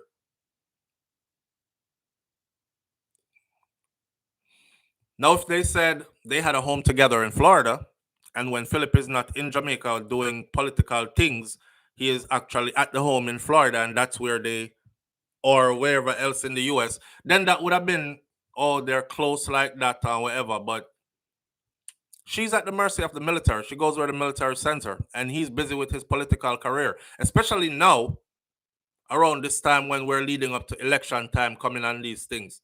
The prosecution outlined its case against the defendant by stating that Bradshaw allegedly traveled to Jamaica with the sole purpose, no other reason she came, but to get rid of this young lady and the baby.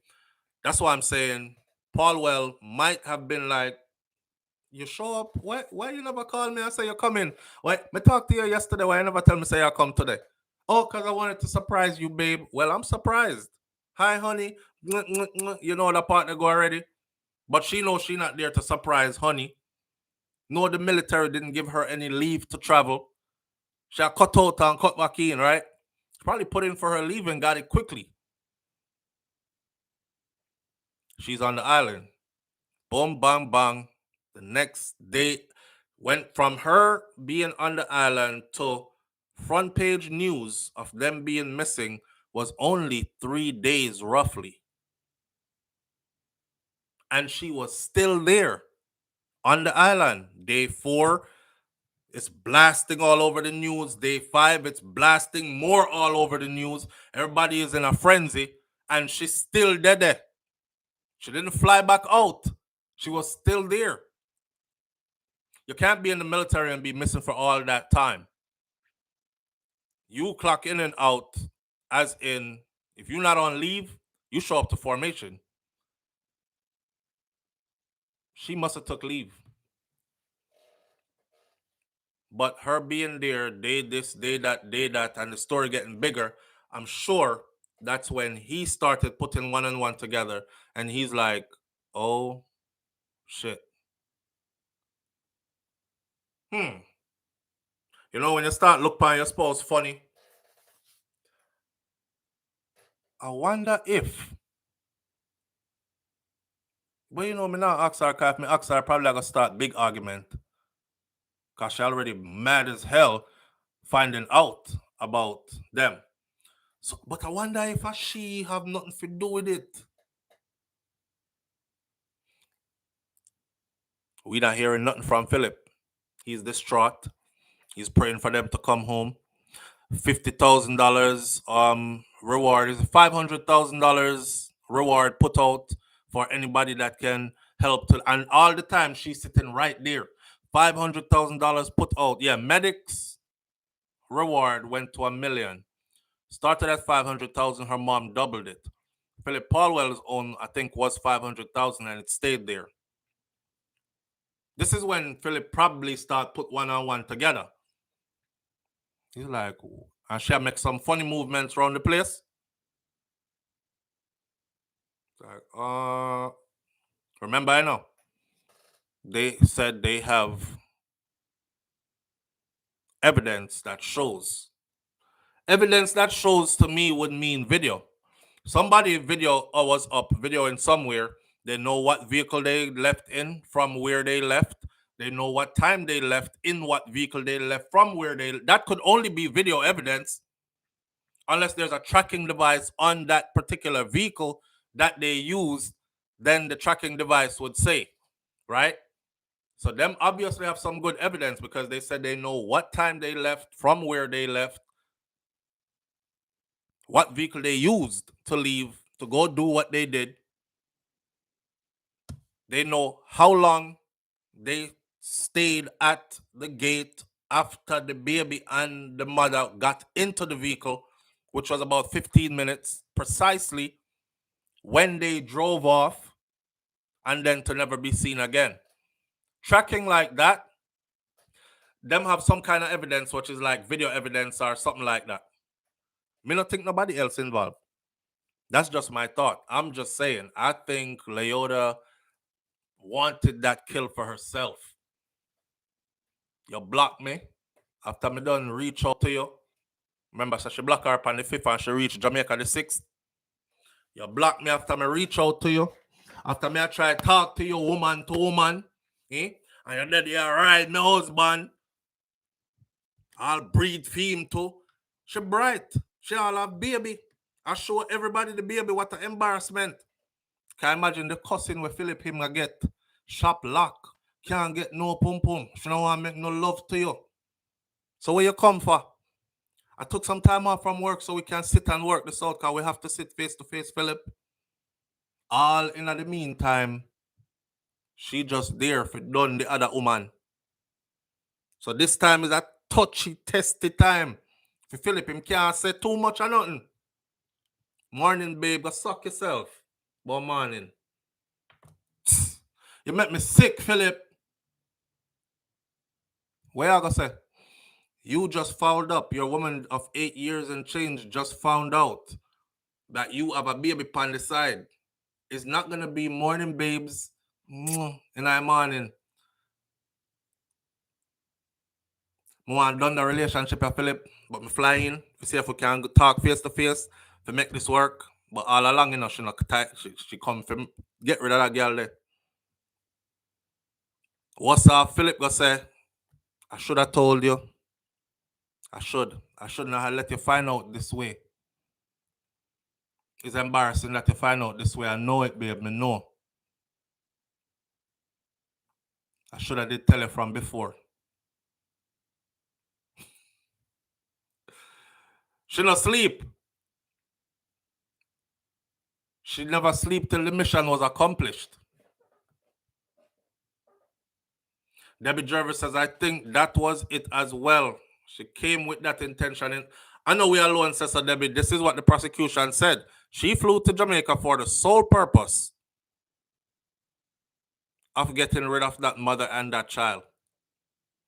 The United States Navy has confirmed earlier this month that Bradshaw is a petty officer assigned to a talent acquisition team in Miami, that's Recruiters USA, said its criminal investigation services is probing her alleged involvement in this double murder. The Navy did an interview with NBC6 in South Florida 2 weeks ago. Said at the time that it took all allegations of misconduct seriously and they are fully cooperating with the appropriate investigative law enforcement entities and authorities out of Jamaica. Social media erupted in a chatter after news of the 4 accused having pled guilty. 2 of the 4 accused having pled guilty in the case. Among the reactions, some were whether the 2 convicts will be slapped with lenient sentences given their early guilty plea, and news of reported plea deals being struck between them and the prosecutors started taking over the gossip airwaves. Them get deal with the prosecutor, them that means why should they get a plea deal? One person said, I pray that the justice system doesn't disappoint us how they deal with this matter. Somebody else says, what plea deal? Try them and give them what they deserve, which is the same thing they give that mom and that baby. The next person said, why them never plead with the perpetrator to give the woman and the child a chance, or inform a relevant person to secure them? Some social media users describe the murder as being plain terrifying, but opined, gave their opinion that the possibility exists that there are good reasons why the 2 men pled guilty already. What good reasons could that be? Cruel death deserves cruel sentence in my view, but hey, I'm not a lawyer or a judge or any of that, so my guess is that something big is at play and these men may turn state witness. This life no fair, you know. What a way them have options, and the poor girl and her little angel had no options. My God, my heart feels sick, is what one man said. A woman said all them case here shouldn't have no plea deal involved. Like seriously, a 10-month-old baby. It makes sense what the man said. These people are pleading guilty. They're accused of a heinous crime, and they have options, and lots of options. You can plead guilty from now, get up to 50% off your time. You can even go further and actually help us with a full confession, seal up the case for we, and we give you 60-70% off your time. Or you cannot say nothing at all and just take the discount. Either way, you qualify for a big discount because you pled guilty early. I want y'all to understand that pleading guilty does not guarantee them giving a full rundown of what happened. Them just plead guilty to whatever is on paper early, save the court and the system time. If you don't plead guilty and you take this to trial, the system is now going to have to go find an attorney, prosecutor, to come fight you in a court. You're going to stand up there with your attorney and fight back the system. And then this court case is going to drag on, which costs a lot of money and a lot of time, so on and so forth. So pleading guilty is usually looked at as, okay, they're doing us a favor. We don't have to go through all that. So here's your reward. We'll take 20-30% off your time. Oh, you want to plead guilty and give us a full confession? And implicate the person who we have as the mastermind? Full rundown. She pull the trigger. Everything like that. Yeah, she laughed when she pull the trigger to, and she said she want the one for herself. 50% off of your time. 35 years, chopped in half, 15 years. Here what? You are sentenced to 19 to 20 years. You only do 10. You're eligible for parole after you do your 10. That. I don't think there should be no plea deal in this case neither. But we can't stop it. It's the laws that are on the books. That's what it is. If any time there was a time to bring back the death penalty, it would have been in situations like these. Nobody has said, me never do it so far. None of them has said, I didn't do it, I didn't have nothing to do with it. Everybody is involved. Everybody has admitted to being involved, but them just shake up the different degrees of which they're involved. Well, I was involved in the planning, but I never actually go with them to go kidnap them. Well, I was involved in the killing, as in planning how to kill, but I never was there when them did actually get killed. You know, they want to be in, but not all the way in. Plea deal, lie upon somebody else, say whatever they want you to say, seal up the case for them, do 10 years, come out. On a double murder that involves a baby. Reggae Girl Bento says, SouFlo, you're late on this info. Yes, the vehicle have a tracking device. Yes, Phillip got a call. Then that may I say, but even if I'm not late, right? Even check it out. That's what's being reported, right? All right. But even seminar late. Do you see my chain of thought? Not knowing that? I'm telling you that those are the only things. What I'm trying to establish here is this. What kind of proof do they have against them? That's what I try to establish. And I said, if they have, like, if them attract them that close to be able to tell you that they sat at the gate for 15 minutes, then they drove off, what time they left, where they came from, and so on and so forth. Obviously, either video cameras are running or they have the vehicle has a tracking device, right? I just said, SouFlo, you're late, the vehicle have a tracking device. And Phillip did get a call. So a Phillip vehicle. That's one of the things that we've been trying to establish too. Is it Phillip's vehicle? If you say yes, I want you to tell me where you got that yes from. Reggae Girl Bento says, yes, someone did reach out to him after they saw the vehicle.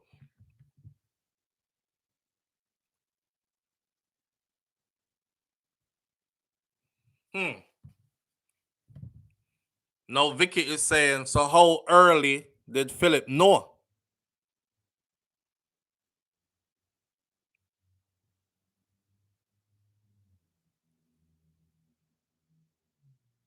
Blessed morning, Prosper.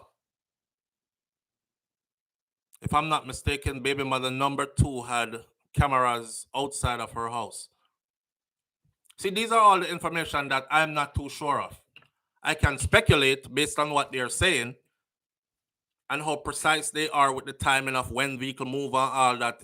That naturally tells you either a tracking device or, because you can't guess that, either a tracking device or camera somewhere. The tracking device can also tell them how long that vehicle sat at that gate before the vehicle took off, but the tracking device won't be able to tell them when she got into the vehicle and if she exited the vehicle before the vehicle left. So yeah, Kaitai Joy, I'm thinking there were cameras around her property as well. It says she was seen getting into the vehicle. That means only video could have, you were seen. I remember her cousin's testimony statement. Audrey writes that I think he knew before he gave his statement. So at that point, then, if Phillip Paulwell knew before he gave his statement, is he liable, at fault for any of this? Because maybe him know, but him not sure. Maybe he has an inclination.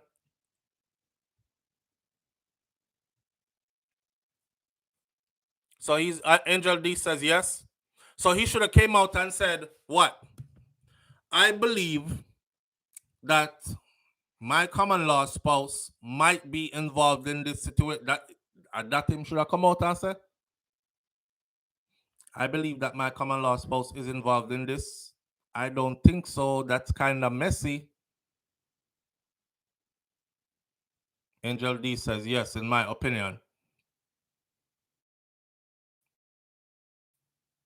There you go, Vicky. That's what I'm looking for. Maybe they were investigating and the police told him not to talk. Also, he's a trained attorney himself, so he knew not to talk. Anything you say can and will be used against you in the court of law. You might say the wrong stuff at the wrong time, which comes back to haunt you later, because I know that it didn't really mean when it was said. Because if you did come out back then and say, I believe that my spouse, the same woman where you are asleep with, because Phillip did I get him money's worth before, before the thing unfolded and she get catch. As in, I don't know, probably knew she was going to prison. I know if my baby mama gave some bomb ass head, I knew she was going to prison. I'd probably be up. But then again, no, because she killed my daughter, so I couldn't do it. It wasn't no small crime. No, I'm confused now. It was no small crime. I was saying he was up there getting like the last of it, right? Before she goes away for a long time. Or probably that they play him cool. Because he's trying to see.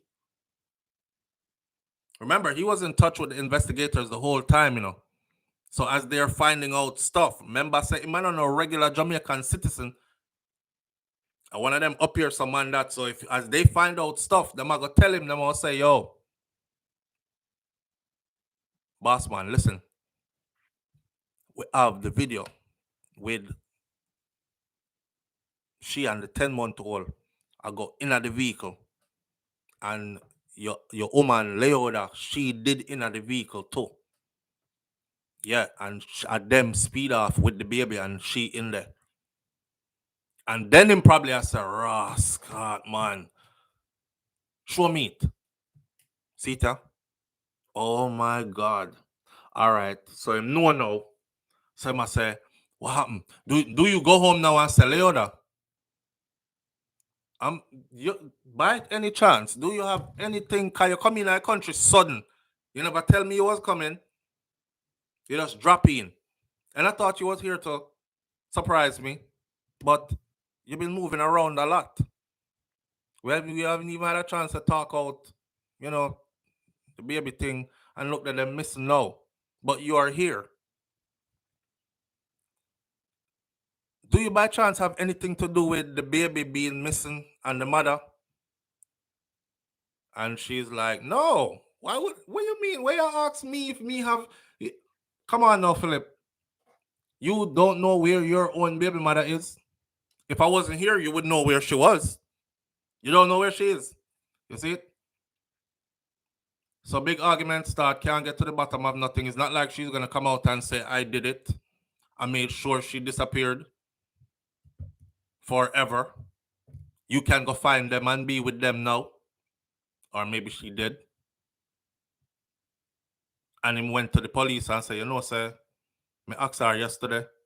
And she said, she make sure that them disappear and we can go find them and be with them now.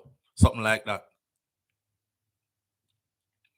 If that vehicle had a GPS and that's the same vehicle them use for go up which part, Warker Hill, that's all, then all they did was track the vehicle, all the places it went, and where it ended up.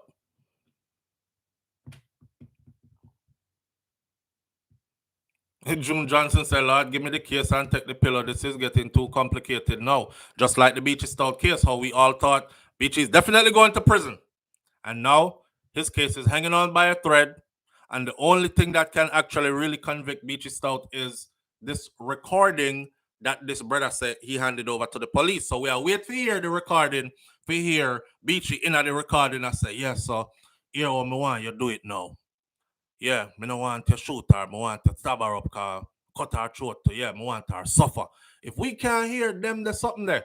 Or anything aligned with that. That man walking. He's going to walk. So I same thing over here, so with this case. How much did Paulwell know? How much did he know in the beginning versus how much he knew in the middle versus how much him did end up get to know like the whole away at the end? As I keep saying it to Dorothy T, I don't think he was involved. I don't think Phillip Paulwell was involved at all. Not in the planning, not in the execution. But I told you all this before, though. If I did me, Phillip, and your little wrinkle body. Make me dash for my career over America. Cause them say I get a girl, right? Them say she don't come from opulence and prominence. So she can't talk patoto. So I can't see the scene unfold. See? Yeah, you look a wrinkle body. Look how you gonna get me now. Eh? I told you I didn't want you to hurt me. I told you me never want no side nothing. I told you me never want no embarrassment. Look on this, Phillip. All right then. Watch what go happen next. So when time me go to court now and my time for talk, Your Honor, I'm being Phillip plan this. How you think me find our yard so fast? When I don't sister, she blocked me on the 5th and I was in Jamaica on the 6th and I was at her yard on the 7th. Eh? How me find our yard so fast? Me find her yard because Phillip tell me which part she live. Me tell him say me want to kill her and him say go ahead, she lives at this address. And me don't know if him think me did a play, but me go do it. And me come back and me tell him say me do it. And him say just don't make this come back to me. Anyhow, she go up there and call Mr. Paulwell name is a rap. People are going to be calling for his resignation. People are going to be saying, I don't lie the girl I tell. And the truth she I tell. And we didn't know from morning same did involve too. You know how we do already, right? You never see smoke without fire. Me tell you same did involve. See it there? See our testimony there. All she have to do is draw him name in there. Him get frigged. People are already calling for his resignation, VM, of course. But imagine if she actually implicate him in it. I say, him. Him say, him tell her say, don't show herself. He will take care of the baby and everything. But don't show herself to the public because it's not going to look good for him, especially with election time coming around and all this stuff. He's a prominent politician. He has a lot to lose. She gonna show up herself. So here what? If you want to get rid of her, get rid of her. But don't make it come back to me and don't call my name because I don't have nothing to do with it. He knew, Your Honor. Him knew us up at the house. We sit down and plan it. He was there. Him here we talk. All she have to do is sound convincing. Even if he is not implicated to the point where he's found guilty of any wrongdoing, his reputation will be scarred up and marred out in the streets. Because there are going to be a large portion of people calling harder for his resignation and also believing that, see there, telling us a long time him be involved. You know, true, him a politician, man. You know, worship them. You know, go and like say them can't do no wrong. Them are some of the most corrupt people. Him in there. The girl not tell no lie. I want her sink herself for him. Let's hope that doesn't happen. For Phillip's sake. Donna Davis keep on repeating, Phillip is not involved. Phillip is not involved like she a Phillip liar. Or she had the third baby mother or something. We said, Donna, we already said he's not. I already said I'm hypothetically speaking of how this woman can actually turn this case on its head. If she's vindictive enough to take away, to orchestrate the death of him side woman and his child, you don't think she can simply say, put him in there too? You think she's going to try to save him now? Now that everybody where she going is pleading guilty and ready to flip on her?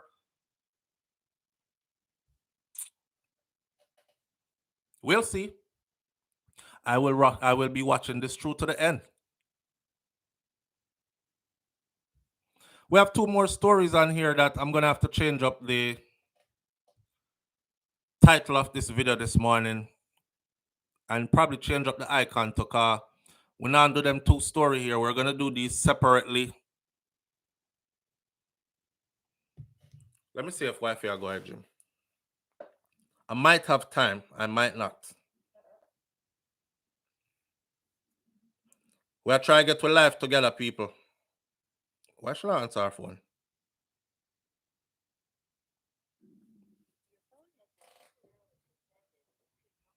Babe, you going to the gym? All right. That is it for us this morning. And that is it for us this morning, people. Hi, Munch. You got a scratch. Ooh, you have a mouth brag upon your mouth. You come make people see you in the early morning, mama. Daddy, Let me, right here. let me see it. Let me see it. Come here. It's right here. Yeah, let me wipe this off your mouth. Come. It's right here. This one? You're gonna need a band-aid. You need a band-aid? Uh-huh. Okay, daddy gonna get you a band-aid, okay? Okay. All right. Say good morning Good morning. to daddy. Uh-huh. I love you. Uh-huh. Say good morning to them. Good morning. I love you. Uh-huh. All right. Listen, this is what it is for the morning. All right. We'll catch up later. The two story them, we're going to save them for another time. Big up on yourself, manners and respect. Thank you for tuning in this morning. And I will catch you at a later date. Have a wonderful day. And remember, karma is very real. So think about the things you do before you do them because they have consequences. Not true, mommy? Say bye-bye. Bye-bye. Get them a peace sign. Cheese. Peace. Oh. Hold up your peace sign higher. There you go. Peace.